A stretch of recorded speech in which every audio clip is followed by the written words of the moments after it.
Bonjour à tous, bienvenue sur les nouveaux bruits de paddock, puisque c'est la deuxième émission que nous faisons dans ce format. Donc on a sorti les bruits de paddock de l'émission et donc on a décidé de faire les bruits de paddock vraiment de manière isolée, et j'essaye de toujours être accompagné d'un pilote de renom. Et c'est le cas aujourd'hui avec notre ami Fast Greg, alias Grégory Fastré. Enchanté, comment tu vas, Arnaud? Ça va très bien, et toi? Bien, bien, merci. Bon, alors on a la chance d'être invité chez DG Sport, que tu connais bien parce que vous avez collaboré un paquet aussi. Donc on est dans les locaux de chez DG Sport. Donc DG Sport, c'est la société qui organise les Bikers Day, tous les événements à Franco, que sont les 6 heures de Spa, que sont le Biker Festival, Spa Italia, Spa Asia, enfin il y en a, les Ducati Days aussi. Alors c'est peut-être important de noter qu'en fait aujourd'hui on tourne, nous sommes à la veille du week-end des 8 heures de Spa, où nous serons bien évidemment. Toi aussi, Présent, tout à fait. Voilà. Samedi, j'y serai, ouais. Et donc, en fait, dans un premier temps, ce que je fais toujours, en fait, je vais un petit peu te questionner, on va un petit peu se remémorer ensemble, ta carrière. Alors, une fois de plus, j'ai reçu donc le contenu du palmarès de notre ami Fast Greg. On est de nouveau sur 3 pages, et donc on va essayer d'un petit peu résumer, hein. Ouais, c'est grande ligne. Ouais. Bon, alors je t'ai demandé de me mettre un petit peu un top 10 de tout ça. Donc on va commencer par le commencement, à savoir que, alors premièrement, tu es né en 1980. Oui, effectivement, à Verviers, ici, pas loin. Ouais, dans le coin, donc tu es vraiment un mec je suis vraiment baigné dans tout ce qui est sport moteur, parce que tout autour de nous, c'est vrai. Que des champions du monde, que des sports moteurs en voiture et en moto. On était vraiment, je pense que le bassin Verviers-toi était vraiment... moi, je dis toujours que le berceau de la vitesse belge est à Liège et alentour, et il faut reconnaître que malheureusement, c'est bien le cas, puisque à chaque fois que je dois faire une interview, je dois venir du côté de Liège. Pas de chance pour toi, t'as qu'à venir ici de l'autre côté, c'est J'y très pense, chouette, voilà. J'y pense, mais j'ai mes enfants de l'autre côté, donc ça ne va pas être possible. C'est plus compliqué, ouais.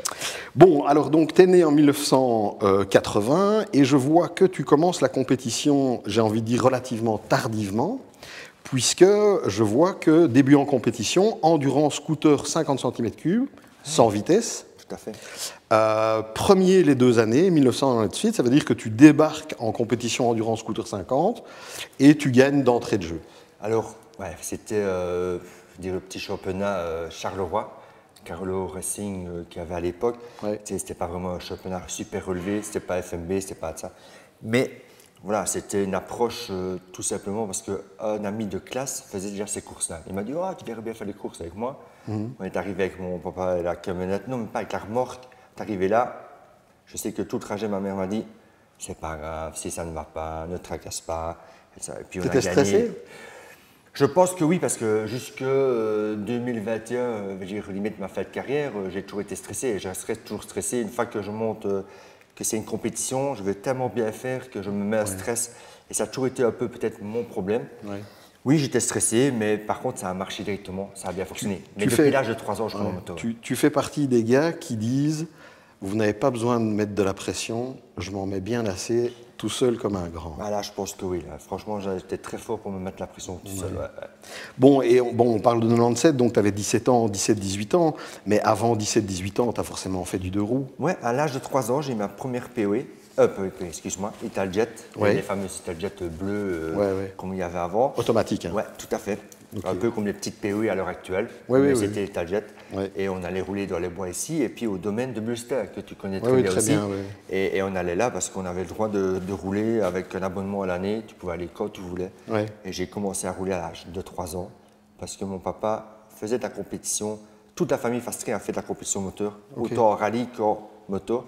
Mon père était champion en moto de trial en 50 cm3, mais je te parle dans les années je dirais 70, même encore avant. Et je vais dire, mais mes parents ne voulaient pas me mettre à la compétition parce qu'ils savaient très bien que ça coûtait très cher et qu'une fois que tu es rentré dedans, c'est compliqué à arrêter. En plus, si tu as la chance que ça fonctionne.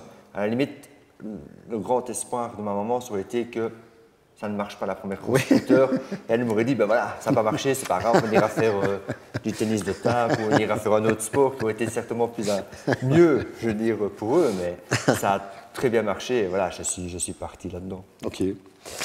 Bon, alors on avance dans le temps. 1999-2001, championnat de Belgique sur Aprilia 250 cm3. Là, on parle de vraies motos, il y a 6 vitesses. Une 250, ça marche déjà pas mal. Et un championnat. Oui, un vrai championnat. Donc, tu fais la totalité du championnat. Champion de Belgique et vainqueur du Challenge Aprilia en 2001. Élu casque d'or catégorie espoir. Ben oui, parce qu'avant, à l'époque, il y avait encore le Racing Car Show à Liège qui mettait tout ce qui était remise de prix pour les pilotes, dont je pense Michael Paquet avait eu aussi un casque d'or. Marc, je pense, en a eu. Il y a eu beaucoup de grands pilotes qui ont eu des casques d'or et j'ai eu la chance d'avoir un casque d'or espoir parce que en tant que Liégeois, j'étais dans ceux qui commençaient vraiment à bien démarrer.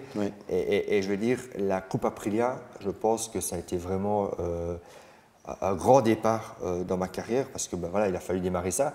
La carrière où j'ai démarré ici avec DG Sport. Parce que 2001, j'ai fait Supermotard aussi, toute une saison complète, avec la Coupe Vore. Je pense qu'il y en a qui vont se rappeler, la Coupe Vore, c'était une coupe organisée par Christian Jupsien, qui avait l'importation à l'époque des Vore. Christian Jupsien, directeur général de DG Sport. Et à ce moment-là, je veux dire, il faisait tout un championnat. Et je me rappelle avoir fait la Coupe Vore. Et alors, je venais dans les anciens bureaux qui étaient de l'autre côté de la rue. Et on allait là, on allait négocier pour les casques Shark à l'époque déjà, le cuir buse. Et j'ai commencé la saison, je vais dire, 2001, Supermotard et vitesse en 250. Et sincèrement, que tu en as parlé avec Marc Fissette, le topic avant, où là tu parlais que Supermotard amenait beaucoup.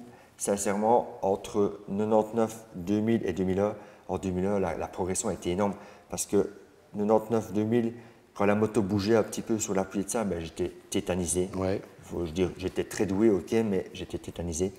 Quand j'ai appris Supermotard, j'ai appris la glisse, apprendre que la moto peut bouger sans tomber, là, ça m'a fait une progression énorme. Et ça me fait penser à un truc, c'est que en fait, tu me parlais de motocross et de petites motos de cross.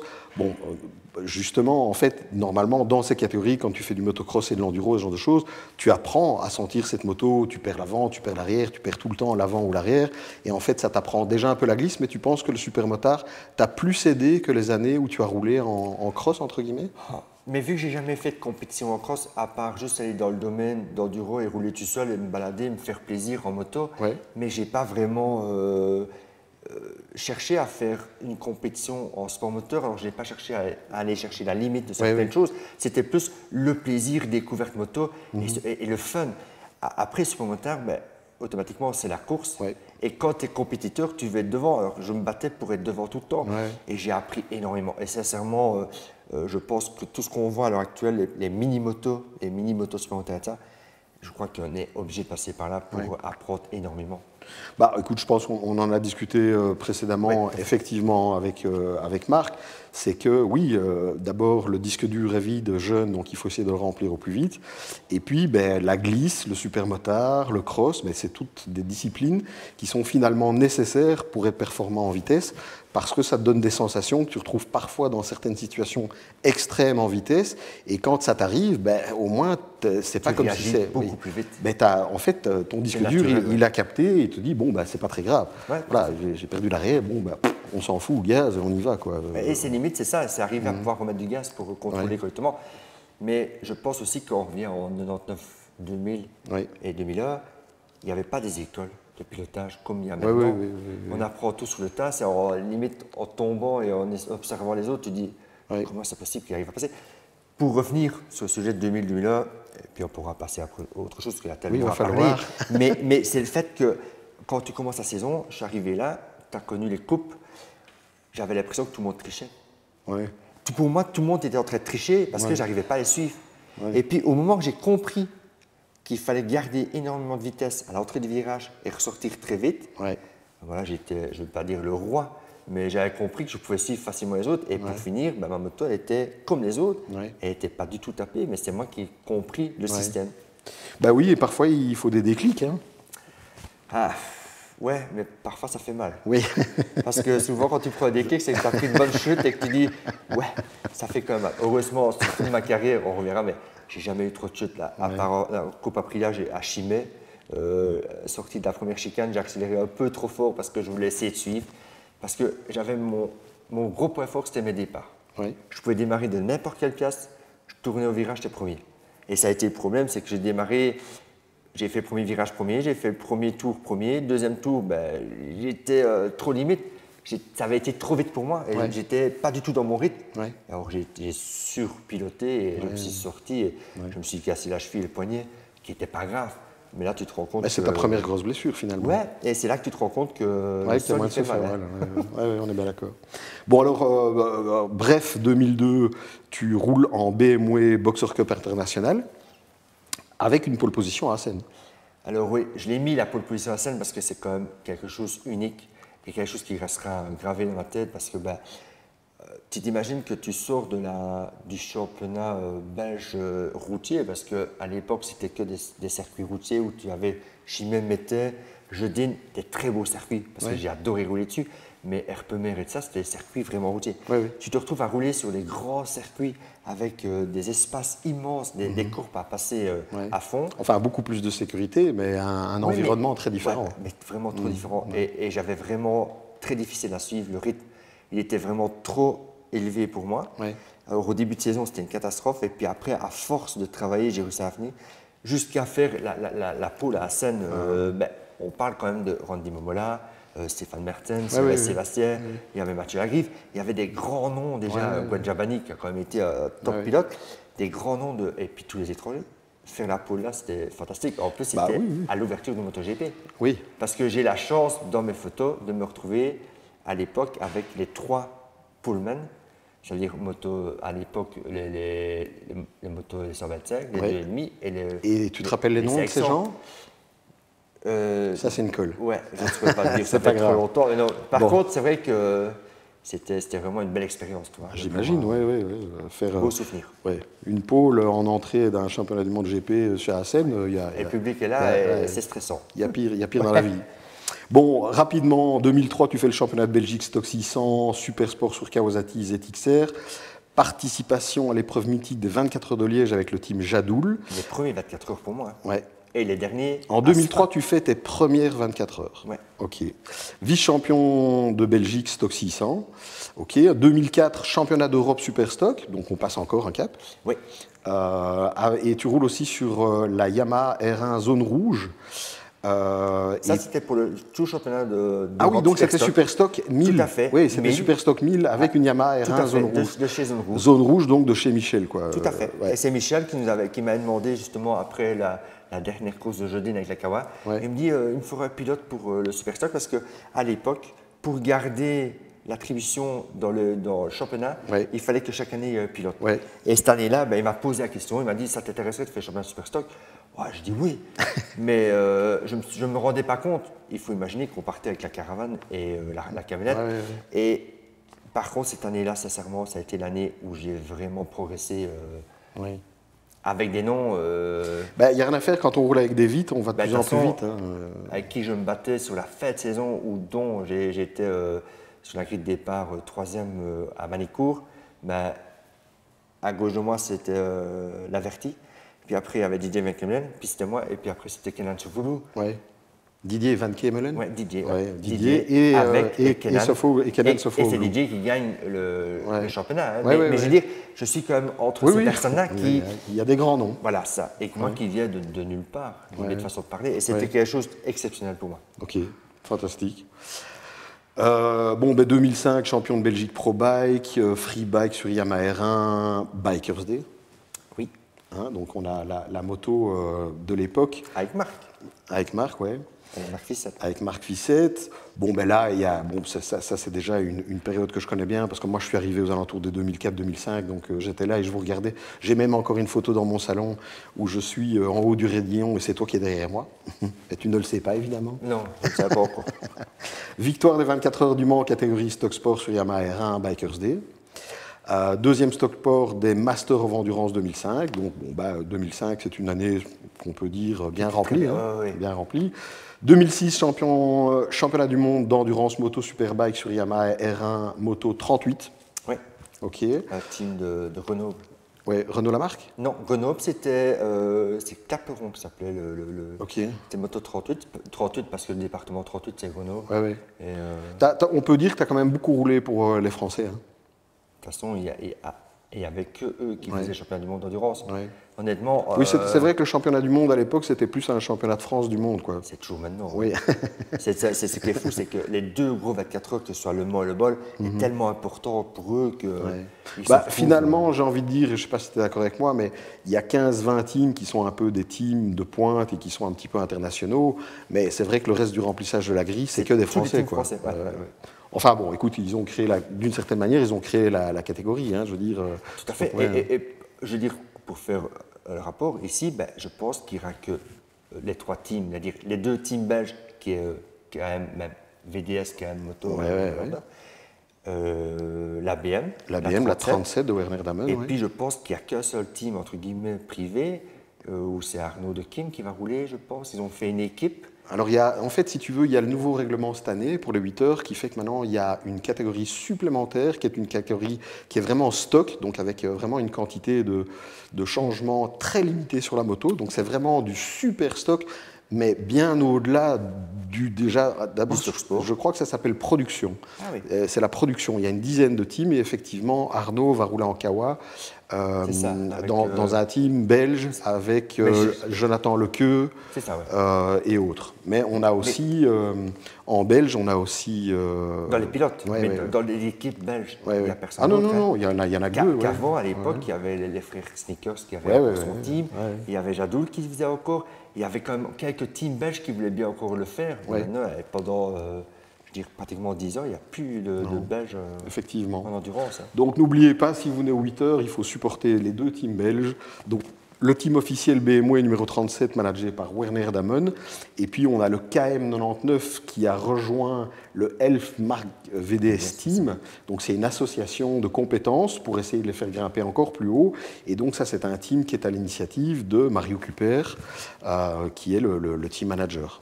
Et qui a énormément d'expérience. Parce que 2005, c'est avec lui qu'il m'a fait rouler en endurance. C'est lui qui a fait rouler Marc à Macao, c'est lui qui a fait Marc. Il a fait beaucoup pour la logique. C'est sûr que Mario Cuper, c'est un peu un type de l'ombre, mais qui a une importance phénoménale en Belgique sur les résultats des pilotes belges. Énorme. Franchement, c'est lui. Bon, on va encore remonter. 2007, championnat du monde. Donc, vous faites deuxième des 24 heures du Mans en Super Prod sur une Kawasaki Jadoul. Ok. Deuxième des 24 heures d'Orscholsleben. Alors ça me fait rire parce que faire 24 heures Orscholsleben, je ne sais pas ce que tu en penses, mais c'est un peu une punition. Je l'ai fait plusieurs fois, je peux te dire que c'est très dur. Écoute, moi j'ai fait quelques courses d'endurance à Orscholsleben. Je me suis dit, les malades mentaux qui font 24 heures ici, franchement, je les plains. Et donc c'était de nouveau avec 8e scratch Kawasaki Jadoul. Alors on va passer, je t'écoute. ZX9R. ZX9R. Et je ne sais pas si tu as eu l'occasion de rouler à cette époque-là avec. C'était un camion. Alors tu t'imagines un camion sur un circuit. Comme sur Orscholsleben. Je peux te dire que c'est très dur. Oui, j'imagine. Bon, on va passer sur la page suivante. On va remonter. 2008, tu es champion de Belgique d'endurance 600 cm3 avec le team Campus Francorchamps, qui est une association finalement entre DG Sport et le Team Campus, je ne dis pas de bêtises. La moto appartenait déjà à DG Sport ou pas? Alors non, à cette époque-là, c'était directement D'Ieteren. C'était D'Ieteren et c'était D'Ieteren qui s'était associé avec le Campus Automobile pour pouvoir faire des formations dans les jeunes. Et c'est eux qui mettaient les R6 à cette époque-là. Très bien. Et puis après, c'est passé sur les erreurs. Quand toi, tu es vraiment venu rouler en championnat, c'était déjà les erreurs avec Michael Winan qui roulait déjà. Exact. Et c'était Nina Prince qui roulait à un moment avec, que vous cherchez le nom là de... Oui, Nina Prince, celle qui a la roulé, fameuse qui a roulé en IBM et qui roulait super vite. Et elle a roulé avec, pour le campus à ce moment-là. Je me rappelle, j'étais en piste aussi avec elle. Qui était embêtante, quand elle allait plus vite que nous, ça nous faisait... oui, il n'y a rien à faire, l'ego prend quand même un petit coup quand même. C'est embêtant. Mais elle mettait du gros gaz, ça c'est sûr. Bon, mais c'est qui t'es champion de Belgique endurance 600? C'est avec quels sont tes coéquipiers? Ben, moi, à ce moment-là, c'était Bastien Mackels. Bastien. Parce que le but était de... Juste Bastien ou il y a un troisième? Non, Bastien. Ok. Parce qu'en réalité, à l'époque, ils avaient cherché, ils avaient fait une recherche de jeunes pour essayer de trouver un pilote, qui ont été sélectionnés. Il y avait, je pense, si je ne me trompe pas, au début, c'était Bastien qui avait été sélectionné comme premier pilote, et Michael Gaudry, celui qui est l'ami de Marc Fissette, qui avait été repris comme pilote réserve, mais qui n'a jamais fait de cours, je pense, pendant le championnat. Il a fait les tests, quoi. Oui, il était quand même présent avec nous tout le temps, mais il n'a pas roulé parce que Bastien a toujours été présent et ça s'est toujours bien passé. Ok. Bon, 2009, tu continues avec le team Campus. 2010, champion de Belgique Superbike avec le team Erpini Motor sur une BMW S1000 RR. Ça, c'est je pense qu'il y avait même une des courses qui a été marquante, je pense que c'est un petit peu avant, non? C'est quand j'ai fait troisième au 24 heures du Mans, au général. Alors, moi, je vois en 2010 champion de Belgique Superbike avec la BMW S1000 RR. Je pensais que c'était avant avec la Yamaha. Ben écoute, moi troisième au général. Ouais. Écoute, je l'ai pas. Ah oui, en fait, en 2010, tu fais les 24 heures de Barcelone, tu es premier stock sport et troisième au classement général, ça, c'est Barcelone. Mais sinon, j'ai fait mon premier gros résultat en endurance, vraiment. Ça a été troisième avec le team Acropolis. À ce moment-là, c'était Acropolis. Ok. Et je veux dire, j'ai fait troisième avec au général. Ok. Qui était un podium, je pense que le dernier Belge était Stéphane à l'époque, sur le podium. Et ça, c'était vraiment pour moi une consécration. Ouais, parce que je veux dire, les 24 heures du Mans, c'est un nom, et pouvoir se dire qu'on est au général troisième, c'était quelque chose d'exceptionnel. Ça l'est. Ouais. Ça l'est. Et j'ai fait deuxième plus tard, mais j'ai jamais fait premier, au général. Bon, 2011, champion de Belgique Superbike, moi je viens de le dire, vice-champion du monde, Coupe FIM, Team Van Zon, Booning, Motorsport. La 13. Ouais, la Pens 13, je me rappelle bien. Bon, en 2012, champion de Belgique Superbike à nouveau avec la S1000 RR, champion Belgian Moto Endurance, Team Airpon toujours avec la BM, champion du monde d'endurance, Coupe FIM avec le Team Pens 13. Tout à fait. C'est ton premier titre, vraiment. Premier titre de champion du monde. Tu as vu que tu ne me l'as pas mis en fluo. Non, c'est vrai que je ne l'ai pas mis parce que, je veux dire, c'est quelque chose de fantastique, mais je veux dire, les années BM, ça a été les années où la moto était la plus performante, où j'étais franchement, sincèrement, le roi de la Belgique avec la moto, parce que j'ai fait tous les records de tous les circuits, dont même Mété qui n'a jamais été battu. Et je pense qu'il ne sera jamais battu tant qu'on ne refera pas l'asphalte et qu'on ne fera pas tout. Mais je pense que là, j'étais vraiment imbattable avec cette moto-là. Je pouvais faire ce que je voulais. Oui, effectivement. Et puis, il faut se rappeler, parce que les gens ont tendance à l'oublier, quand la BM, la S1000 RR est sortie, cette S1000 RR, elle a quand même mis une grande claque à tout le monde, parce que c'est la première moto équipée de traction control. Non, la première pas. La toute première, il n'y avait pas d'aide électronique. Ah oui, non, on est d'accord. Et ça, c'est la première année. C'est en 2012. Et par contre, en 2012, là, ça a été un step. En 2012, il y a du traction control. Tout l'électronique, c'était enfin bref, un missile. Vous aviez une super moto et c'est ça. Oui, absolument. En 2013, à nouveau champion du monde d'endurance Coupe FIM avec le team Motor Events April Moto, team très connu. Sur Suzuki. Ok. 2014, championnat du monde WC avec Team Motor Events April Moto, champion European Classic Series avec le team Belgium Force. Alors ça aussi, tu vas en empiler quelques-uns avec eux.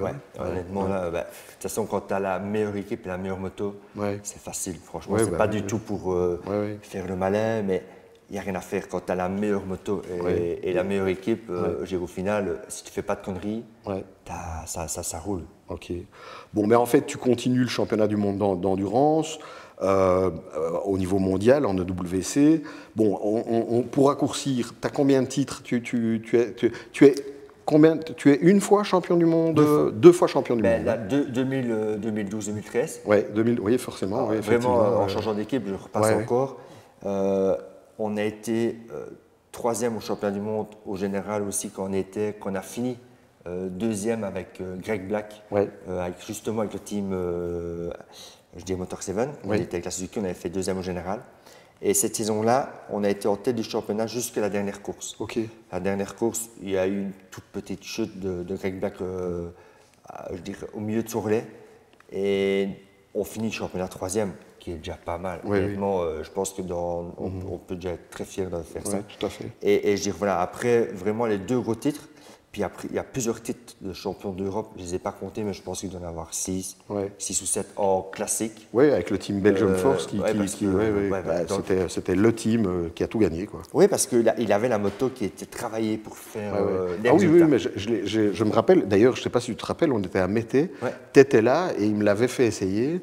J'étais tétanisé parce que, en fait, ces motos vont bien, mais elles n'ont pas les pneus que nous on a. Ah non. Et puis surtout, quand tu t'imagines, parce que le prix de la moto, le coût de développement, c'est la folie furieuse. La quantité de travail de cette moto, c'est une moto qui est hyper aboutie, mais qui avait combien d'années pour être engagée là-dedans? De toute façon, c'était... 20 ans. Oui, parce que c'était même plus, parce que c'était déjà la même que Richard a fait... Suzuki a gagné, c'était en 83. C'était le premier G6 1100 moteur Katana et qui était dans les années 83-84, on va dire. T'imagines, il avait encore plus d'années que ce qu'on pouvait. Mais c'était impressionnant la performance. Maintenant, on a déjà discuté énormément. L'argent qu'il a mis, l'effort qu'il a mis, il pouvait faire franchement un team d'endurance. Ça lui coûtait le même prix. Oui. Moi, j'ai toujours su, le connaissant et voyant la moto, je me suis toujours dit, mais comment est-ce possible de mettre autant d'argent en préparation, tout ça. Mais c'est la passion, donc. Mais c'est vrai qu'il aurait peut-être pu utiliser tout ce budget d'une manière différente pour faire quelque chose. Oui, mais je crois qu'il aimait vraiment bien les vieilles motos. Oui, j'allais dire, il était dans son monde, quoi. Et puis, il ne faut pas oublier Christian Amos, qui est quand même quelqu'un de très important aussi au niveau de la moto, quand même. Oui. Ça reste un compétiteur parce qu'il a été champion du monde de course de chien de traîneau. De chien de traîneau. Ouais. Il a fait ça pendant des années. Et je veux dire, il a été champion du monde et tout. Je pense qu'il n'y a rien à faire quand tu es compétiteur et que tu es là pour gagner. Lui, il s'est mis, je pense que par sa santé, parce qu'il a été gravement blessé, un accident et ça, il n'était plus capable de rouler. Et je crois qu'il a tout remis comme si c'était pour lui pour gagner. Et lui, il vit. Que pour vous donner le matos, le top, pour que vous puissiez gagner. Ah oui, je pense qu'il se met en difficulté, façon de parler, pour y arriver. Oui, on est d'accord.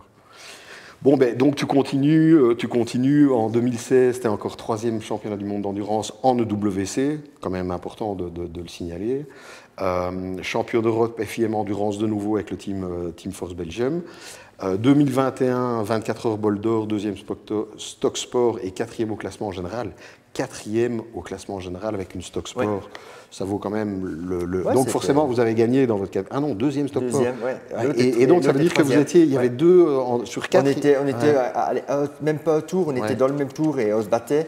Et eux ont fini 3e, qui a été exceptionnel parce qu'ils sont sur le podium général aussi au bol. Et franchement, ça a été une très bonne course. On était contents de finir cette course-là.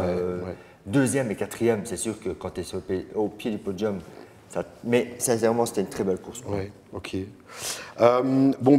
Ici, moi, ça s'arrête en 2021.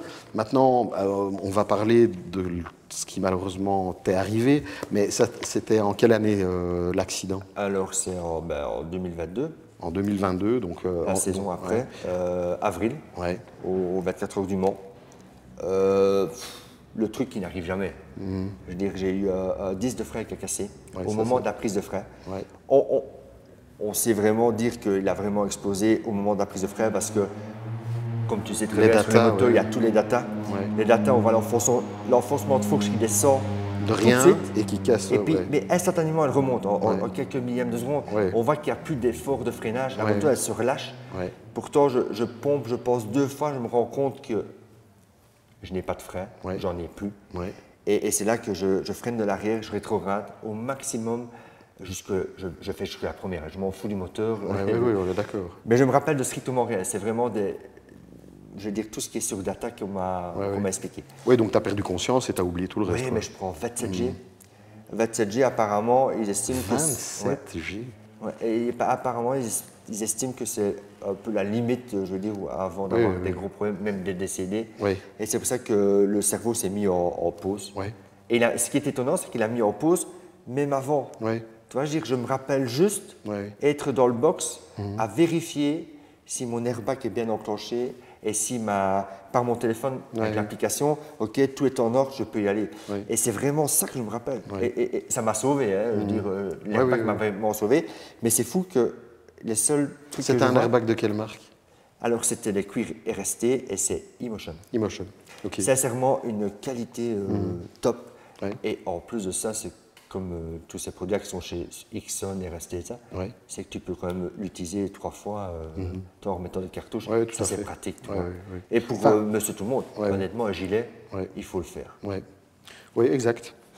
Bon, ben, cet accident, ben, on peut dire qu'il met fin à ta carrière. Alors là, il met un gros frais, là. Parce que après, techniquement, moi, je veux dire, quand je parle avec les gens, ils me disent quoi, tu veux recommencer, t'as pas peur et ça. Mais je dis, moi, je n'ai pas vécu l'accident. Et ça, c'est étonnant parce que les gens ne comprennent pas que vu que tout s'est mis en pause, à part les difficultés, on va dire, après accident, des opérations, les difficultés de rééducation et ça, mais sinon, l'accident. Oui, il n'était pas là, quoi. Ben non. Alors, si demain je remonte en moto, je ne vais pas avoir cette crête-là. C'est pas comme quand tu perds l'avant à haute vitesse et que tu te rends compte de tout et tu fais waouh, ça va arriver. Ici, j'ai complètement zappé. Oui, je comprends.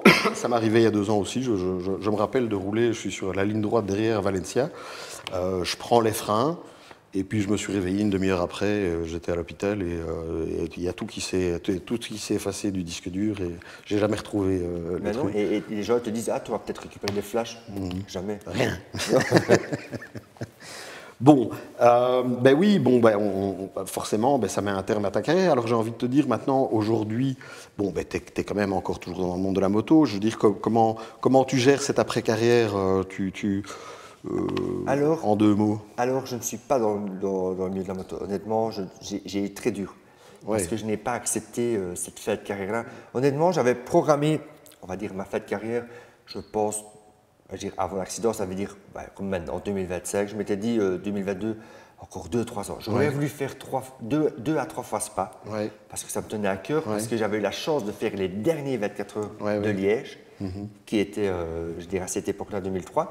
Et je me dis, j'étais tout content de revenir en 2022, refaire les 24 heures. C'était franchement, à la limite, les 24 heures du Mans, m'aurait dit, Greg, on a pris un autre pilote, tu ne les fais pas. Ça ne m'aurait pas dérangé. Mais ce qui est arrivé, j'ai eu l'accident. Mais j'avais programmé ma sortie, ma fin de carrière, je pense, maintenant. Et là, j'ai très mal vécu parce que ce n'est pas moi qui ai voulu arrêter comme ça. Et on m'a demandé pour faire partie de certains teams en tant que team manager ou même consultant ou pour aider un petit peu certaines personnes. Je n'étais pas capable mentalement. Non. Maintenant, je commence à accepter vraiment bien. Est-ce que tu vas accepter d'être le team manager du team Bikers Day pendant les 6 heures de Spa? Eh bien, on en a parlé avec Florian Jupsin, qui est maintenant qui a repris le flambeau de son papa. Et je pense que oui, je crois qu'il faut qu'on le fasse, tu vois, dans. Allez, soyons clairs, si tu veux, team manager, alors on est sur une course amateur avec des amateurs. Il n'y a aucune pression. Je ne crois pas, c'est plus pour amener de l'expérience et aider la personne. Tu seras plus consultant pour prendre des décisions ensemble. On ne va pas te coller une casquette à te dire, bon, maintenant tu es team manager, tu dois tout faire. Quoi, tu vois, je veux dire, non, c'est pas du tout le but qui a été. C'est juste pour plus encadrer, on va dire, un peu la personne, parce que vous avez la chance de pouvoir. Avec ce fameux concours qui est génial. Oui, voilà, je crois que c'est quelque chose de chouette, parce qu'on aurait eu ça à notre époque. On aurait été heureux de pouvoir. Si on avait pu un jour m'offrir ce genre oui, je pense que c'est exceptionnel ce qui peut lui arriver. L'objectif 6 heures, donc le concours mis en place par Bikers Day.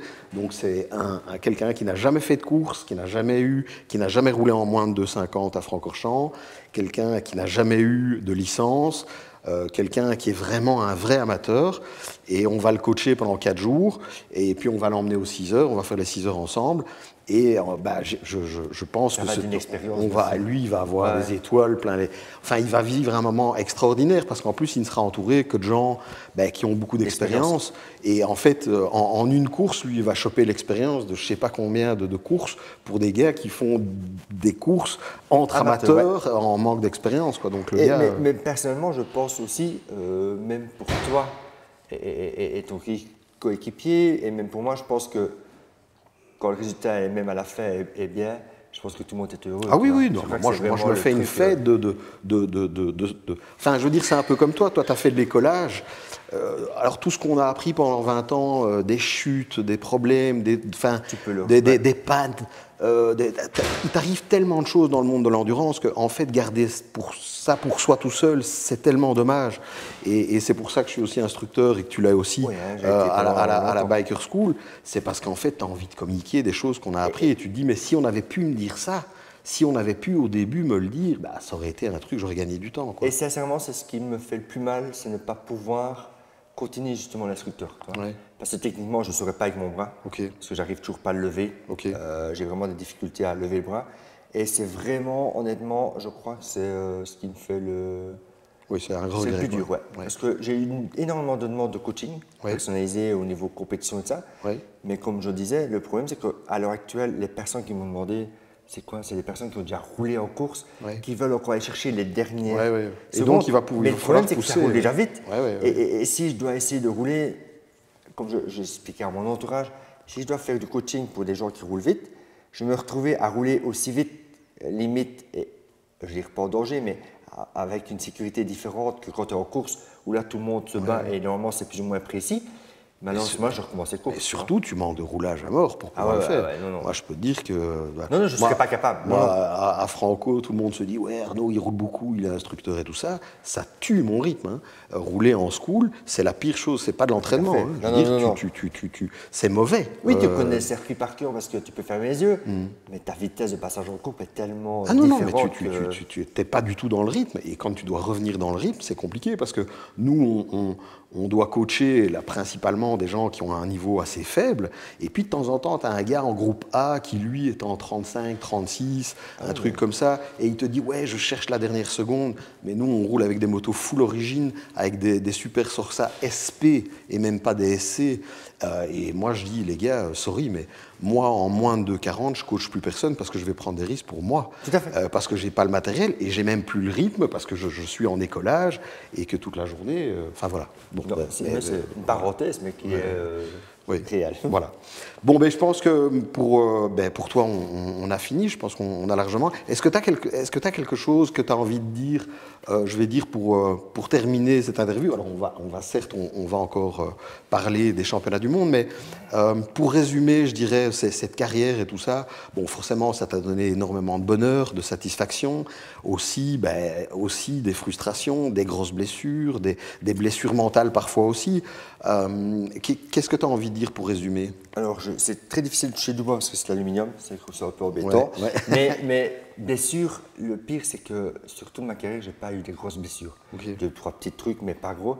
Et j'ai vraiment tout ramassé sur la dernière course que j'ai fait ici, qui est un peu embêtant. Je t'arrête, mais j'ai quand même un souvenir à Dijon.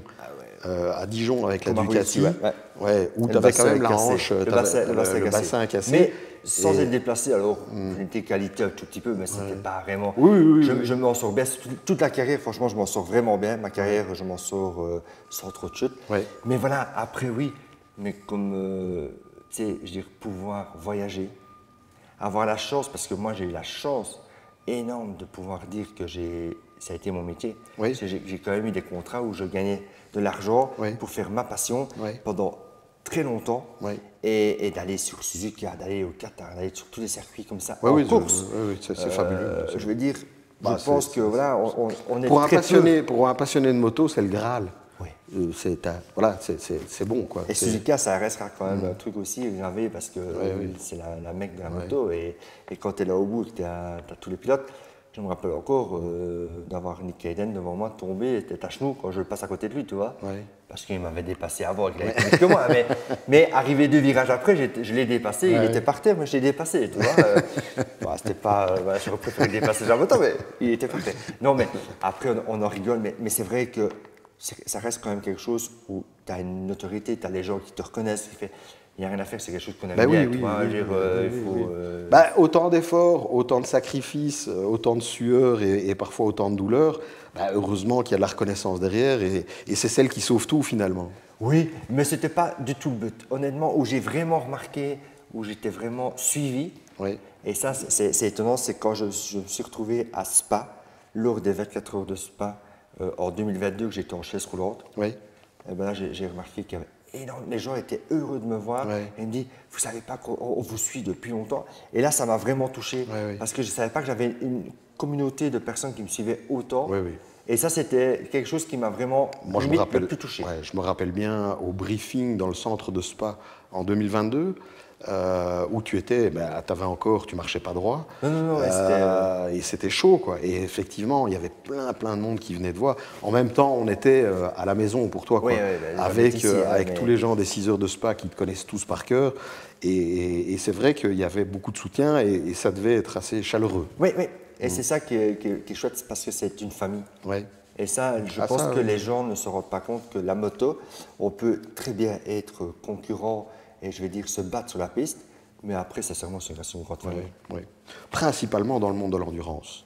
En plus, oui. Parce que déjà, c'est vrai dans les championnats classiques, parce que tu respectes, tu peux avoir des amitiés, tu peux avoir ceci, tu peux aller manger dans des box et tu peux te balader, parce que c'est pas la guerre, il y a beaucoup de respect. C'est la guerre sur la piste, mais normalement pas ailleurs.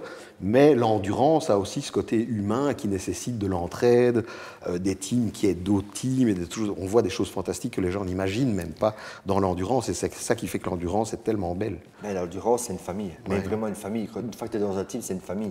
Tu es obligé pour pouvoir, on en parlera toujours, mais du cuistot jusqu'au panoteur, jusqu'à, je veux dire, la petite mec qui fait tout. On a besoin de toutes ces personnes-là pour y arriver. C'est toujours, ce qui est génial, et c'est pour ça que j'ai aussi toujours adoré les courses d'endurance, c'est que c'est à chaque fois une aventure humaine dont tu ressors toujours grandi, avec des nouvelles personnes qui intègrent. Et puis il n'y a rien à faire, quand tu vis une course avec des gens, ta relation avec eux n'est plus jamais la même. Tu as vécu à un moment un petit peu hors norme avec eux et ça devient des amis pour la vie d'une certaine manière parce que tu as fait une course. Tu as fait le résultat. La première fois que j'ai fait 3e aux 24 heures du Mans, au général, c'est avec Grégory Leblanc, qui est comme le record des 24 heures du Mans parce qu'il a gagné, je crois, ses 5 victoires. Il a failli gagner la 6e ici et avoir le il était en pleurs et j'étais à la limite de pleurer aussi. Moi aussi parce que on a eu des conflits un petit peu à un moment parce que ça reste quand même très bateau et ça.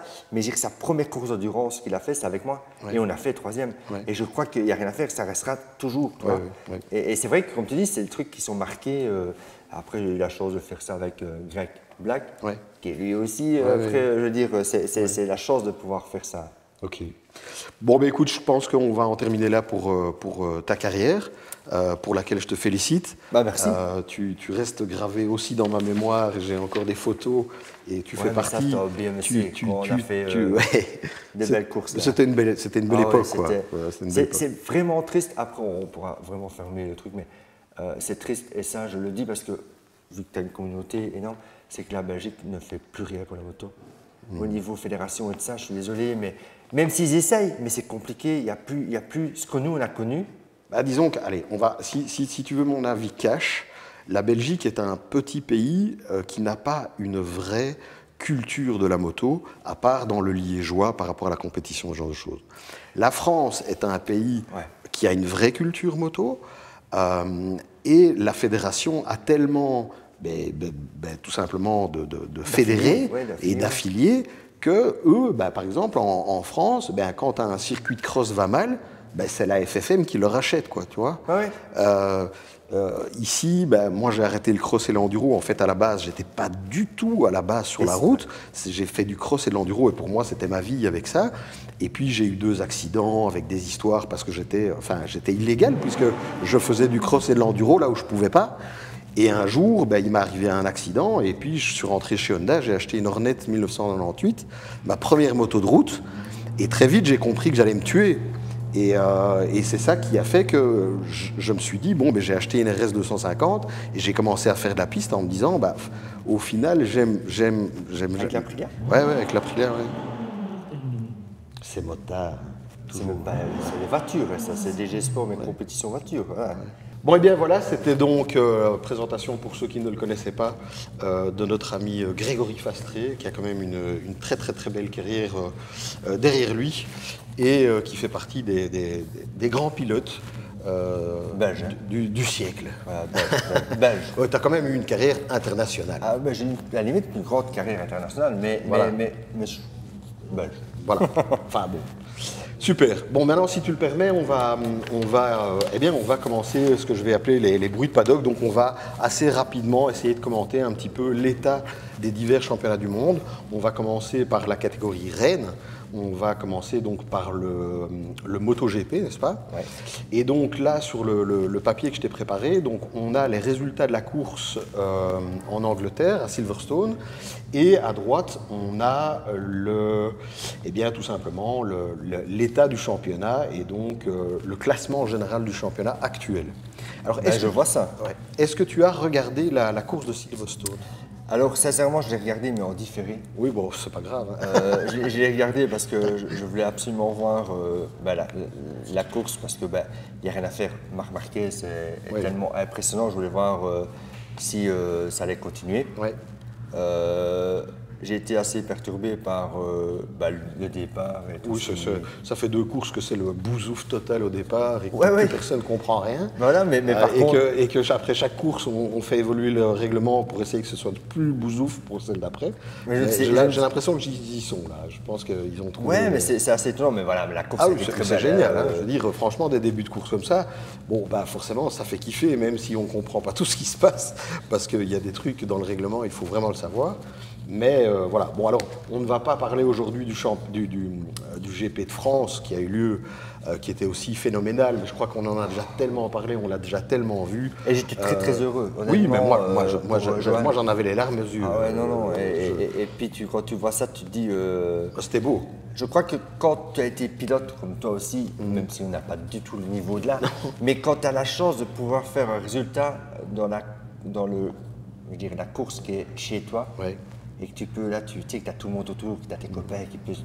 C'est vraiment quelque chose de très important. Ce que j'ai trouvé exceptionnel, c'est Zarco, en fait, avec les images de son père et de sa mère, qui viennent pour la première fois depuis 17 ans, si je ne dis pas de bêtises. Ouais, c'est ce qu'ils ont dit. Et c'est la première fois qu'ils viennent, ils sont les deux dans le box, avec le père où il manque une dent, et il dit, ouais, il y a 3 jours, mon père avait toutes ses dents. Mais il est tellement fier qu'il s'en foutait. Mais je l'ai regardé plein de fois dans toutes les caméras qu'il y a eu, justement, par rapport à ses parents, parce que c'est tellement prenant. Ouais. C'était beau. Et puis la personne est vraiment chouette. Ah oui, non, mais et j'ai appris qu'elle venait à Zolder. Qui? Johan. Il vient à Zolder quand? Pour le classique, oui, c'est dans... J'ai les dates, mais j'ai pas ça. Oui, tu as vu qu'il venait avec les motos du team. Oui, j'ai vu. Et apparemment, il avait l'air d'être présent. Ouais, c'est quand même fantastique, ça. Oui, tout à fait. Pour revenir aux résultats à Silverstone, il faut quand même noter la première victoire de Aprilia. Oui. Voilà. Quand on parle d'Aprilia, alors évidemment, le team manager en a profité pour dire j'espère que ça fera réfléchir notre ami Martin, qui lui a quand même apparemment bien réfléchi et qui veut vraiment pas rester. Ouais, je pense qu'il a été touché dans son orgueil par rapport à ça. Je crois que c'est la moto, il pensait pouvoir dominer. Mais je crois qu'il y a un peu chat noir parce que d'abord on l'a d'une certaine manière obligé à rouler avec le numéro 1 qui ne voulait pas. Mais à la demande d'Aprilia, on l'a obligé, il a accepté quand même, mais je veux dire, il ne voulait pas rouler avec le numéro 1. On lui a mis le numéro 1, c'est quand même une grosse responsabilité. Il a signé, alors ça dépend un petit peu des sources, mais certains disent qu'en fait il aurait signé Aprilia un peu sur un coup de tête quand il a compris que de toute façon c'était Marquez qui allait, voilà. Et il s'est dit plutôt que d'attendre qu'on officialise Marquez et que lui on le retrouve sur le quai de la gare, il a dit tu sais quoi, je vais signer Aprilia avant qu'on annonce, comme ça ce sera terminé. Et ce sera moi le premier. Et voilà. Bon, maintenant moi personnellement je pense qu'en fait je ne sais pas s'il fait un bon choix. Alors il se dit qu'il irait rouler chez Honda. Bon, il se dit de plus en plus fort qu'il serait Honda, donc c'est une rumeur persistante. Mais Honda usine ? Oui, HRC. Hein. Et donc, en fait, il y aurait aussi une question d'argent avec un contrat à la clé dont les rémunérations seraient meilleures sur un contrat de 2 ou 3 ans chez Honda. Et donc, ça fait jouer la balance. Bon, on est aujourd'hui dans une ère où les contrats se déchirent à coup de... Facile, ouais, mais bon, il y a quand même des pénalités et des sommes d'argent derrière qui sont complètement folles. Mais ici, apparemment, lui, il avait signé un contrat comme il avait déjà fait avant. S'il n'y avait pas de résultat avant la mi-saison. Mais les résultats, il les a pas eu. Pourquoi ? Parce qu'il est tombé. Il s'est fait mal. Alors c'est un peu, c'est délicat. Bah, c'est au tribunal, hein, donc. Oui, ouais, c'est pas nous qui allons faire le tribunal, mais c'est délicat quand même de gérer ça. Je veux dire, quand tu vois, et moi je pense que Johan Zarco aurait bien plus sa place chez Honda. Mais attention, on parle d'un éventuel duo HRC officiel avec Martin et Zarco. Ouais, mais moi personnellement, je pense que si Johan va chez HRC, ça n'ira pas mieux. Je pense pas non plus. Je pense qu'il fera encore des plus belles courses s'il reste dans son team actuel. J'en suis aussi quasi persuadé. Moi, je suis persuadé, connaissant le personnage. Allez, on est obligé. Ah, mais non, on me demande ça, j'y vais tout de suite, ça c'est sûr. Mais oui, il y a le prestige de quand même terminer ta carrière avec. Parce que rouler Honda Repsol, avec ou sans résultat, tu as quand même été pilote officiel HRC. Et rappelons-nous aussi qu'il y a un salaire qui correspond à un pilote HRC et que quand tu termines une carrière, bah forcément, tu as de l'argent. Bah, disons que tu sais qu'après c'est fini et tu as envie de prendre quelques millions supplémentaires et on ne peut pas lui en vouloir. Ah non. Mais point de vue personnage et point de vue résultat, je suis sûr que ça ne fonctionnera pas aussi bien. Bon, vaste sujet. Bon, ben Zarco, c'est vrai que c'est un petit peu l'homme phare du moment, puisqu'il a quand même fait premier en France et il termine deuxième de nouveau en Angleterre avec un magnifique podium plus que mérité. Ouais.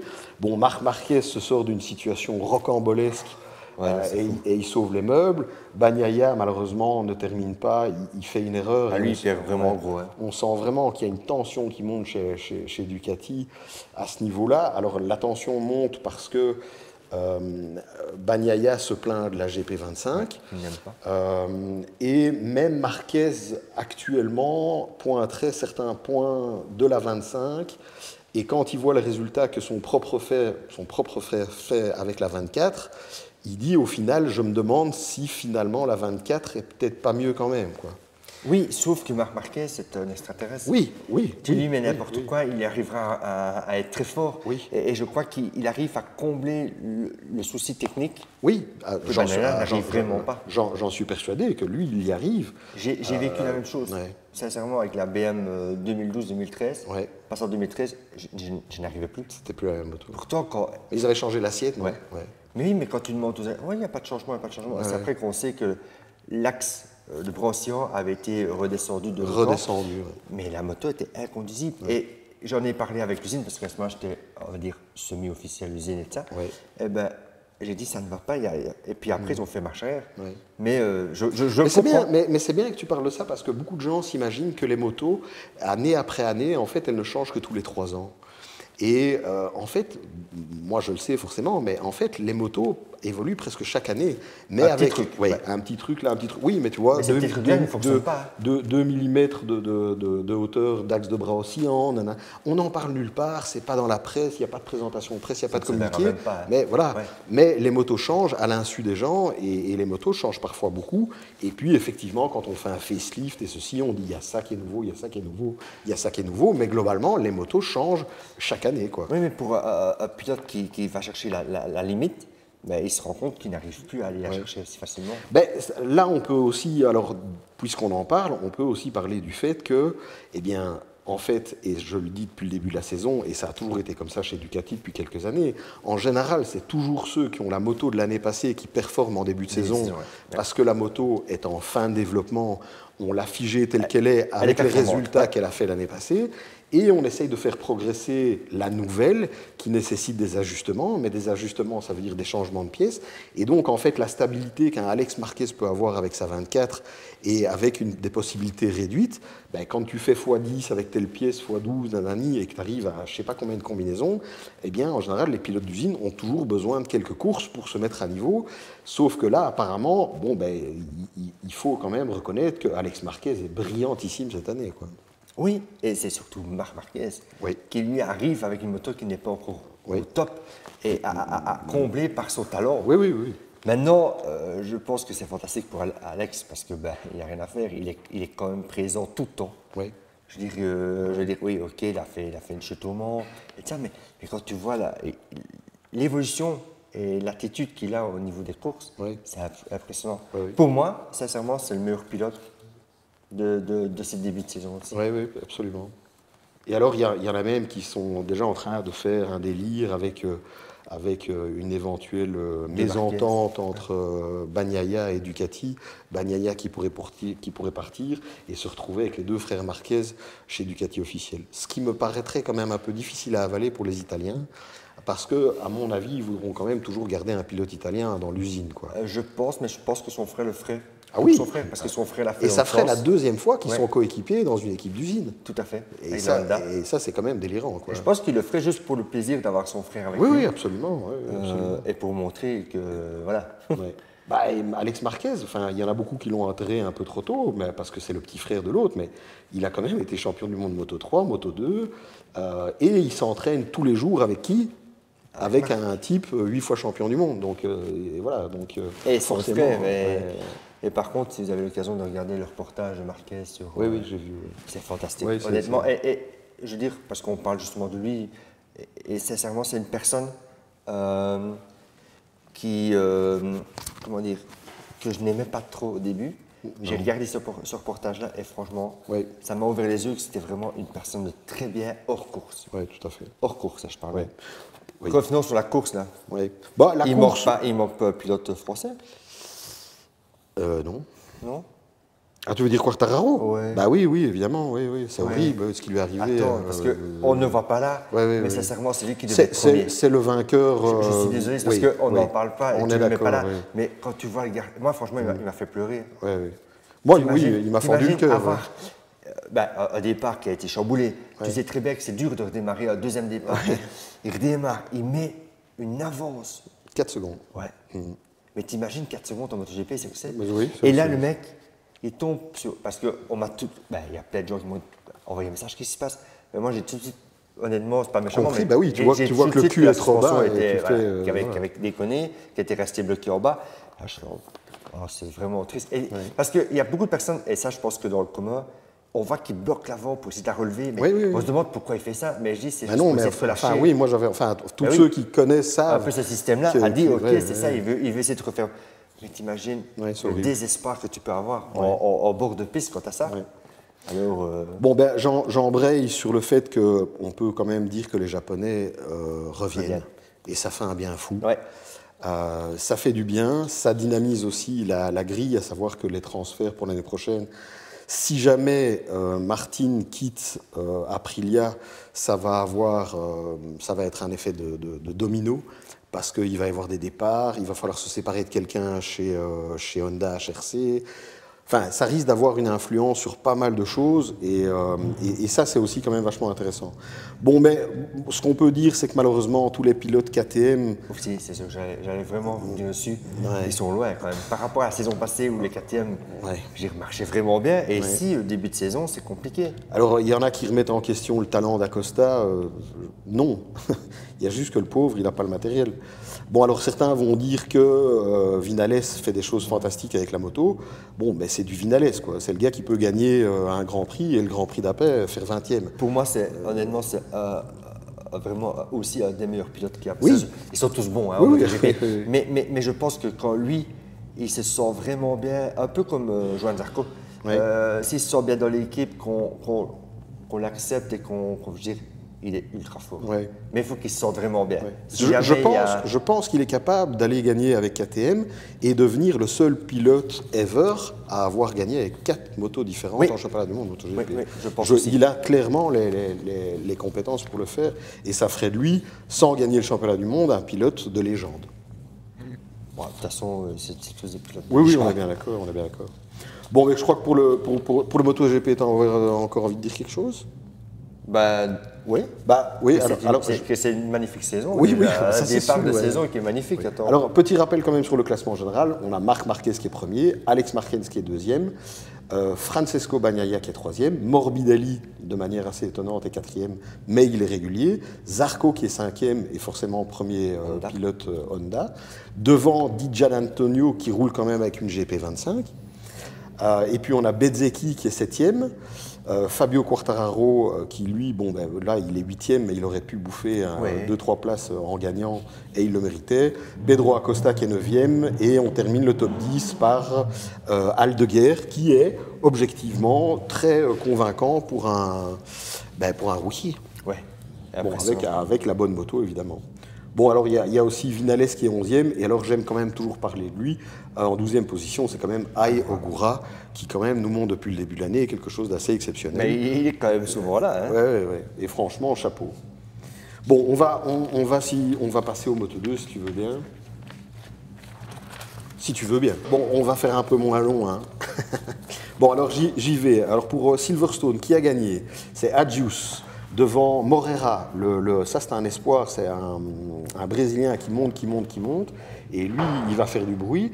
Il y a Alonso, 3e, puis Canet, Guevara, Vietti et Salach pour faire le top 7.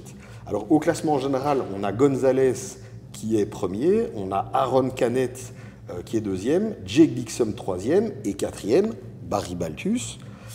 C'est beau, hein? Magnifique. Voilà. Et puis on a Moreira qui est derrière lui au classement, alors que malheureusement à Silverstone, voilà, il n'a pas terminé la course parce qu'il a été fauché par.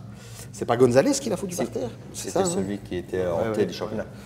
Donc voilà, malheureusement pour Barry, oui, il n'a pas terminé, ce sont des choses qui arrivent. Ouais, mais quand tu vois en plus, il se fait accrocher, il arrive à rester sur sa moto, la moto repasse. Ouais, ça retape. C'est vraiment pas de chance. Ouais. Mais il s'en sort bien, il se fait pas mal. Ouais. Mais par contre, qu'est-ce qu'on peut voir, c'est que il est tout le temps dans le coup avec la moto. Ouais. Moi, j'ai eu la chance d'aller à son souper. Oui. On en avait discuté justement. J'y étais aussi. Ben oui, mais tu étais trop bourré. Ça. non, mais tu étais de l'autre côté de la salle, et ça c'est vrai. Mais quand j'allais discuter, j'ai dit, c'est l'avantage, c'est que tu vas avoir une bonne moto, une vraie bonne moto. Ouais. Tu vas pouvoir prouver sans non plus devoir forcer. Et ici, il le prouve. En fait, il n'arrête pas de le dire. Il dit, en fait, je suis passé dans un team avec un niveau de professionnalisme qui est supérieur au précédent. Il dit, chaque détail est étudié, c'est assez incroyable. Et je pense que clairement, le team ne s'attendait pas à ce qu'il fasse des résultats pareils. Bon, ce qui est forcément génial.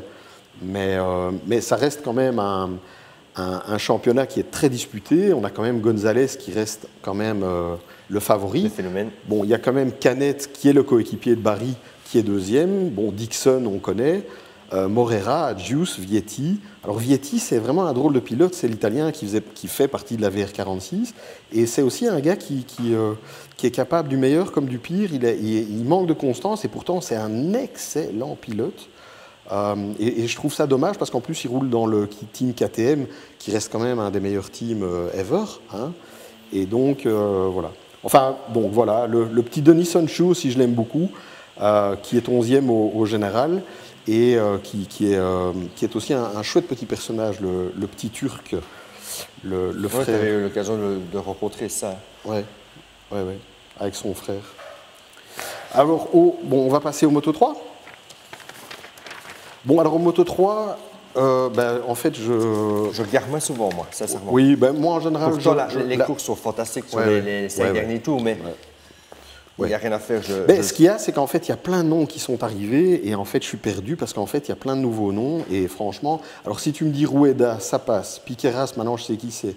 Alors Kelso, qui est 3e au championnat, là je suis dans le classement général du championnat du monde. Donc c'est Rueda qui est en tête, tu as Piqueras qui est 2e, le Kelso qui est australien et qui a 2 ans, n'avait même pas de guidon permanent, est là, et ça c'est vraiment quelqu'un qu'il faut surveiller. Le petit Kelso, lui, ça va devenir une star selon moi. Il y a Carpe, il y a Furasato, alors ça fait du bien de revoir des Japonais qui reviennent.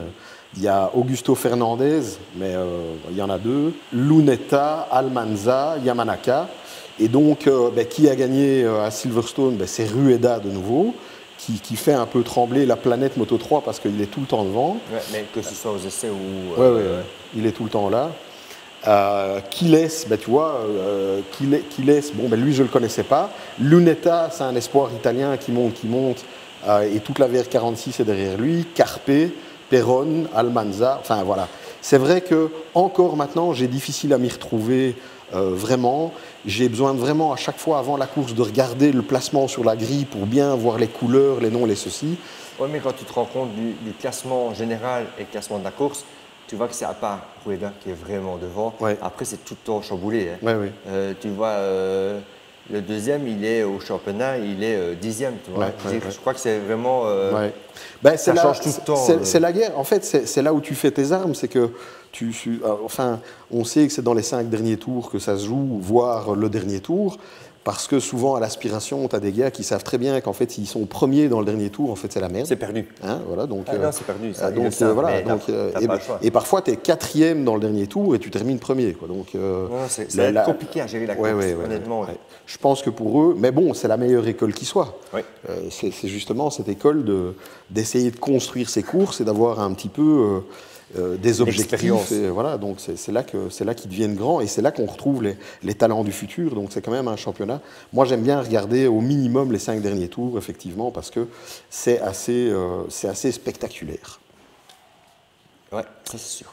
Voilà, bon ben là on a terminé pour le Moto 3 et si tu le permets, nous allons passer au Superbike. Bon, eh bien, on va parler Superbike, n'est-ce pas, mon cher Greg? Est-ce que tu regardes encore le Superbike? Pas beaucoup? Pas trop. Pas trop. Mais bon, qui sont les superstars du Superbike aujourd'hui? Razgatlioglu. Ouais. On va dire comme ça, mais sinon, après, sincèrement... Boulega. Oui, c'est des grands noms qui ont été déjà avant, mais je dis, voilà, c'est vrai que c'est quelque chose que...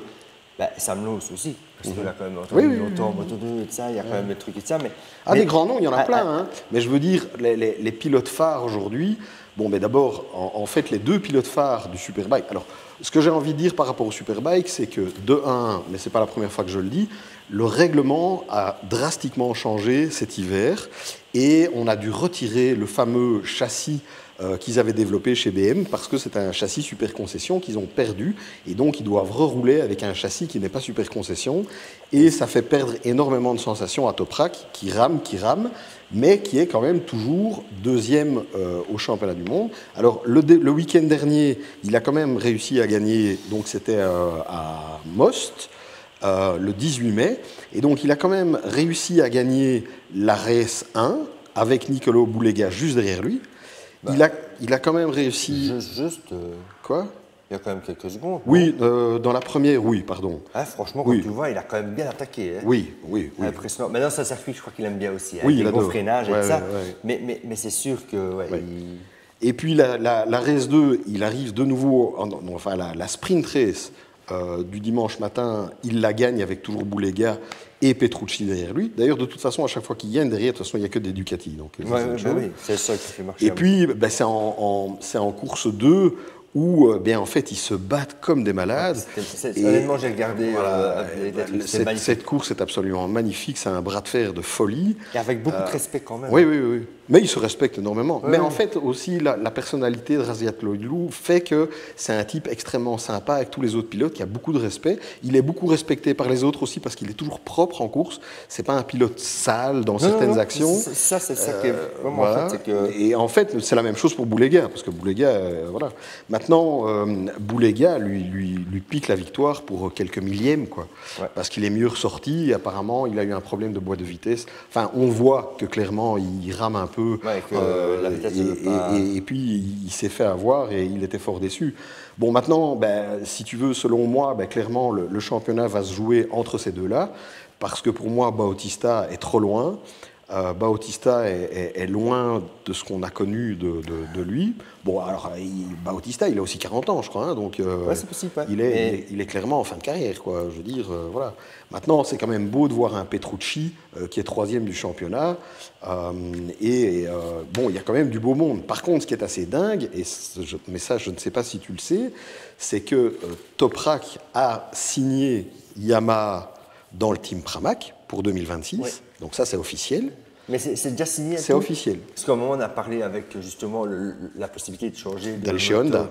À un moment, on a dit qu'il se faisait la guéguerre avec Marini pour avoir le guidon officiel. Le fait qu'il quittait Aprilia, notre ex-champion du monde, parce que ça sera changé. Mais il y avait aussi du changement là-dedans et je ne pensais pas que c'était vraiment totalement... C'est officiel, Toprak va rouler sur Yamaha dans le type Pramac avec le même matériel que l'équipe officielle. C'est bien. Ouais. Mais, par contre, Nicolo Boulega, qui se bat pour le championnat. Alors qui sera champion, j'en sais rien et je préfère pas faire de pronostic, mais ce sera un des deux, hein, voilà, selon moi, s'il y en a ce qui se fait pas mal. Mais apparemment, Nicolo Boulega, qui lui est un ex-VR46, qui a quand même roulé en Moto 2, a tellement brillé en Supersport, puisqu'il a gagné, il est arrivé, il a tout gagné. Il arrive en Superbike l'année passée, il est direct devant et il fait vice-champion et il aurait pu être champion d'une certaine manière. Et on pense à éventuellement réintroduire Boulega en MotoGP sur Ducati. Ben c'est chouette de se dire que les pilotes Superbike peuvent repasser en... Enfin, on voit un transfert inverse du transfert habituel, où quand tu as fini ta carrière en GP, ben, tu vas en Superbike, quoi. Donc voilà, moi c'est ce que j'avais à dire. Donc Boulega qui serait éventuellement en partance pour Ducati en MotoGP, Toprak qui lui ira de toute façon en GP chez Yamaha, ça sera évidemment la sensation de l'hiver. Hein. Bon, Petrucci, Bautista, Locatelli, Sam Lowe. C'est clair que quand il va manquer ces deux-là, le championnat va être radicalement changé. Bon, alors, maintenant, quand tu regardes tes noms, que tu parlais justement au début, quand tu vois Scott Redding et Michael Van den Berg, je sais que c'était quand même des pilotes qui sont là depuis longtemps aussi. Hein. Oui, ex-champion du monde aussi. Tu vois, je veux dire... Ah, ben il n'y a que des grands noms. Hein. Dominique Aguerter, quand tu vois ce qu'il fait sur la YAM, bon, alors le classement général n'est pas... mais c'est un grand pilote. Fait aussi en Moto 2, c'est un grand pilote, ça c'est sûr. Il y a du beau monde, ça c'est sûr. Bon, on va parler Supersport. Oui. Bon, alors là, je sais que je suis un petit peu le seul à aimer, finalement. Enfin, je veux dire, parce qu'il n'y en a pas beaucoup qui s'y intéressent. Moi, j'arrête pas de taper sur le Supersport, parce qu'en fait, pour moi, le Supersport revit une renaissance depuis cette nouvelle génération de motos que sont la R9, que sont la V2S, que sont... Enfin, si tu veux, aujourd'hui, c'était un championnat qui était censé être 600 cm3. Aujourd'hui, tu ne trouves plus que des 8 et 900 cm3. Donc, c'est un championnat qui a quand même pas mal changé. Alors, on peut noter Stefano Manzi, l'Italien très talentueux, qui a gagné dès sa première apparition avec la R9. Donc, la R9 est apparue dans le championnat de Supersport et il a gagné la première course.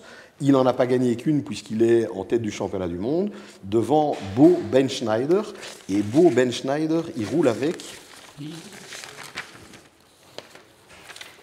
MV Agusta F300, enfin la 3 cylindres 800 cm3. Et alors, ce qui est assez délirant, c'est que si tu regardes toujours le classement général, le troisième, c'est Tom Boutamos, qui lui roule sur Triumph. Oui. OK. Et puis tu as Chan Honshu, qui lui est sur la R9, Luca Mayas de nouveau R9, Joe Mazia sur la Ducati. Ouais. Joe Mazia qui a gagné sa première course en Supersport, sachant que c'est quand même un champion du monde Moto 3 qui est passé par le Moto 2, mais qui a très vite été évincé par manque de résultats, et il a terminé en Supersport. Et il a gagné quand même sur la V2. Donc, bon, moi j'aime beaucoup parce que si tu veux, d'abord, il y a plusieurs pilotes français. Donc, on a Luca Mayas, il y a aussi Corentin Perolari et notre ami, que je le trouve, je dirais Valentin de Bise, bien évidemment. Ouais. Et donc, il y a 3 Français dans la catégorie et ils brillent assez régulièrement, tous les 3. Et ça, c'est plutôt sympa. Moi, personnellement, j'aurais pensé que Lucas aurait été encore un peu plus vite devant. Oui. Ouais, j'aurais pensé, mais maintenant, après, ce qu'il fait est magnifique. Hein, parce que c'est un top pilote. Hein. Ça, il n'a rien dit, mais je pensais qu'il serait encore... Parce que c'est sa discipline. Oui, mais il change sa discipline quand c'était en 600. Mais c'est ça. Et j'aurais pensé, tu vois, mais il se retrouve un peu une moto hybride entre les deux. Mais... Je crois qu'il faut qu'il prenne les marques et voilà, et je pense qu'il va monter en puissance. Il a prouvé à la dernière course, il fait 3 et 2, je veux dire... Et alors le quatrième qui est toujours sur R9, donc Chan Honshu, qui est en fait le frère de Denis, dont on a parlé juste avant, qui lui roule en Moto 3. Mais bon, ce qui est quand même génial, c'est de voir que tu as une R9 en tête, et puis tu as une MV Agusta, et puis une Triumph, et puis de nouveau une R9. Donc ça veut dire que les motos sont quand même bien équilibrées. Ben oui, parce que je pensais qu'il y aurait plus de Ducati devant. Non, parce que alors, la Ducati, c'est un petit peu le sujet qui blesse, parce que si tu regardes les courses, eh bien, la Ducati V2 qui court cette année en course n'est pas la nouvelle V2S. Il roule toujours avec celle de l'année passée, puisqu'elle a un monobras, alors que la nouvelle a un bras. Mais sauf qu'en fait... J'avais pas prêté attention. Le modèle, la toute nouvelle V2S, qui est beaucoup plus légère, mais aussi beaucoup moins puissante, puisqu'elle perd 30 chevaux, en fait, elle sort avec 120 chevaux, au même titre que la R9. Tu vois. Et pourquoi elle perd En fait, parce qu'ils ont voulu lui faire perdre. En fait, le problème, c'est qu'elle roule avec le moteur de 955 qui est vraiment sursizé par rapport aux autres. Donc, eux, ils roulent avec des brides monstrueuses, et on bride leur moto. Et en fait, eux, ce qu'ils ont fait, c'est qu'ils ont sorti une nouvelle moto qui ne fait que 120 chevaux, entre guillemets, sauf qu'elle a perdu 17 kilos sur le papier. Ouais. Et donc, ils se sont dit, bon, OK, on perd beaucoup de chevaux, mais on perd beaucoup de kilos. Des châssis, on sait en faire. Et puis, bon, elles font 120 chevaux sortis d'usine. Pas besoin de te dire que quand elles sont en super sport, elles en sortent 135, 140, quoi. Ouais. Tu vois. Donc, comme les autres, entre guillemets. Tu vois. Ouais, mais tout est nivelé, elles sont passées au banc, que ce soit les 800, tout ça. Très bien. Oui, mais je pensais que les Ducati auraient été. Mais maintenant, l'explication fait Mais attention, que l'année prochaine, quand Ducati va débarquer avec la nouvelle V2, il est possible qu'ils fassent un massacre, parce que Ducati, on sait quand ils viennent, c'est pas pour c'est pour être devant, c'est tout. Hein. Et je pense qu'ils sont dans une année de transition où justement, ils ont arrêté de développer, arrêté de pousser, arrêté de faire quoi que ce soit. Bon, ils ont des pilotes qui roulent. D'ailleurs, il n'y a pas de pilote officiel, si je ne dis pas de bêtises. Là, je dis peut-être une bêtise, mais je dois vérifier. Mais bon, voilà, en fait, le retour en super sport de Ducati, c'est pour l'année prochaine. Voilà. Ok. Ça va ? Bon, ben voilà, je pense qu'on a fait le tour des championnats, on a parlé de tout ça. J'espère que c'était pas trop long pour vous. Je sais que nos formats sont relativement longs d'habitude, mais on a plein de choses à dire, on est désolé. Et puis, je prends toujours beaucoup de plaisir à inviter des pilotes avec des pilotes belges, avec de très belles carrières, comme c'est le cas avec Greg. Donc, voilà. Un petit dernier mot à rajouter par rapport à ce qui a été dit ? Mais non, ça a été un grand plaisir de partager mon expérience, je veux dire, les années que j'ai roulé et un peu tout mon palmarès. Maintenant, à toi de trouver des pilotes qui n'ont pas de palmarès, ça dure vraiment longtemps. mais non, voilà, c'était vraiment. Il y en a plein. C'était vraiment. Il y en a certainement plus, peut-être. Ouais. Mais voilà, non, le but est de prendre ça, de s'amuser. Ouais. Bon, écoute, je voulais de toute façon forcément te remercier vivement de ta présence. Ça fait longtemps qu'on se connaît et je suis vraiment content de t'avoir eu à l'écran pour ces bruits de paddock qui grimpent, qui, ne l'oublions pas, deviennent des podcasts sur Spotify. Donc ça veut dire que, en fait, en fait, ce n'est jamais qu'un échange entre deux pilotes, enfin deux pilotes, un journaliste et un pilote, et donc il n'y a pas beaucoup d'action, certes. Donc si vous voulez ne fût-ce que écouter l'émission, vous pouvez aussi l'écouter tout simplement sur YouTube, mais on a sorti l'émission en podcast sur Spotify, et donc si vous aimez les podcasts, nous y sommes et n'hésitez pas à les consulter. Je voudrais aussi évidemment remercier DG Sport qui nous a mis à disposition les lieux et qui est aussi un intervenant majeur de la vitesse belge, voilà, parce que le plus gros et qui a fait aussi ma carrière aussi. Hein. Oui, tout à fait. Et donc moi je fais partie de l'équipe comme toi aussi d'une certaine manière. Et donc c'est vrai que alors on peut dire qu'à l'international on peut dire que, heureusement, que la Belgique a Zelos pour le pilotage et pour tous les championnats du monde. Par contre, je dirais que pour la vitesse belge, pure belge, comme les 6 heures de Spa, qui est une course d'amateurs pour Belges et tout ça. Venir voir, hein. Voilà, exactement. Et donc, DG Sport Bikers Day, c'est vraiment, pour moi, les gens qui bougent le plus, pour nous, les amateurs et les Belges qui veulent rouler en Belgique. Alors que Zelos s'occupe un peu plus de la partie internationale et championnat du monde. Les compétitions, vraiment, voilà. Mais ici, ouais. Bon, c'est l'heure de nous quitter. Merci de nous avoir écoutés. À très bientôt pour la prochaine émission qui va sortir le 1er juillet. Donc ça, c'est aussi quelque chose qu'on a implémenté dans notre système de fonctionner. À l'avenir, les émissions seront forcément un peu plus courtes puisqu'on a sorti les bruits de paddock. Et donc, les émissions sortiront toujours le 1er du mois, tout en se rappelant que pendant l'été, on fait une pause puisqu'on prend 2 mois de vacances. C'est une blague. J'aimerais, mais ce n'est pas du tout le cas. Tu pourrais, hein, mais... Non, mais tu rigoles, préparer une émission, c'est du boulot. Après, et en fait, on doit préparer celle qui va sortir finalement le 1er septembre. Donc, il y aura une émission le 1er juillet, on zappe celle du 1er août, et il y aura celle du 1er septembre, qui sera donc ça, c'est les carters et pistons. Et donc, pour les bruits de paddock, les prochains bruits de paddock auront lieu aux alentours du 6 ou 7 juillet. Ok. Avec encore un autre pilote que je tiens secret jusqu'ici. Waouh. Merci Greg. Mais merci à toi. Merci à tous. Merci à vous. J'espère que ça vous a plu. On se retrouve très bientôt. Merci pour votre écoute et abonnez-vous. Merci d'avance.